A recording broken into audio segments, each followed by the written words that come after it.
സംസ്ഥാനത്തെ high school English അധ്യാപക നിയമനത്തിൽ സർക്കാർ അലംഭാവം അവസാനിപ്പിക്കണമെന്ന PSC ഉദ്യോഗാർത്ഥികൾ കോടതിയലക്ഷ്യം നേരിട്ടതിനെ തുടർന്ന് തസ്തികകൾ സൃഷ്ടിക്കുമെന്ന് സർക്കാർ കോടതിയിൽ സത്യവാങ്മൂലം നൽകിയിരുന്നു. പുതിയ അധ്യയന വർഷം തുടങ്ങിയിട്ടും തീരുമാനം വൈകിപ്പിക്കുകയാണെന്ന് സർക്കാർ. ഉദ്യോഗാർത്ഥികളോടുള്ള അവഗണനയാണ് ഇതെന്നാണ് ആരോപണം. ഹൈസ്കൂളുകളിൽ ഇംഗ്ലീഷ് പഠിപ്പിക്കാൻ ഇംഗ്ലീഷ് അധ്യാപകർ തന്നെ വേണമെന്ന് 2021 ഹൈക്കോടതി ഉത്തരവിട്ടത്. എന്നാൽ 2022-23 തസ്തിക നിർണയത്തിൽ ഇംഗ്ലീഷ് തസ്തികകൾ സൃഷ്ടിക്കുമെന്ന് സർക്കാർ കോടതിയിൽ സത്യവാങ്മൂലം നൽകിയെങ്കിലും പാലിക്കപ്പെട്ടില്ല. 2023 കോടതി അലക്ഷ്യം ഫയൽ ചെയ്യപ്പെട്ടതോടെ 2023-24 തസ്തികാ നിർണയത്തിൽ ഇംഗ്ലീഷ് ഉൾപ്പെടുത്തുമെന്ന് വീണ്ടും സത്യവാങ്മൂലം നൽകി. എന്നാൽ സർക്കാർ വാക്കുപാലിച്ചില്ല.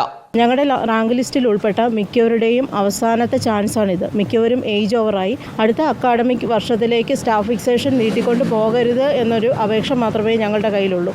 ഹൈസ്കൂൾ ഹയർ സെക്കൻഡറി ലയനം നടന്നാൽ സർക്കാരിന് ഈ തസ്തികകൾ സൃഷ്ടിക്കേണ്ടി വരില്ല. അതിനായി ലയനം വരെ മനഃപൂർവ്വം നടപടികൾ നീട്ടിക്കൊണ്ടുപോകാനാണ് സർക്കാർ ശ്രമിക്കുന്നതെന്നും ഉദ്യോഗാർത്ഥികൾ ആരോപിക്കുന്നു. പുതിയ അധ്യയന വർഷം ആരംഭിച്ചിട്ടും സംസ്ഥാനത്തെ ഇംഗ്ലീഷ് അധ്യാപക നിയമനം അവതാളത്തിലാണ്. ഹൈക്കോടതിയുടെ അന്ത്യശാസനവും സർക്കാർ പാലിച്ചില്ല. ഇതോടെ അട്ടിമറിക്കപ്പെടുന്നത് നൂറുകണക്കിന് ഉദ്യോഗാർത്ഥികളുടെ അവസാന പ്രതീക്ഷയാണ്. Reporter Ali Akbar Shah, in reporter, Kochi.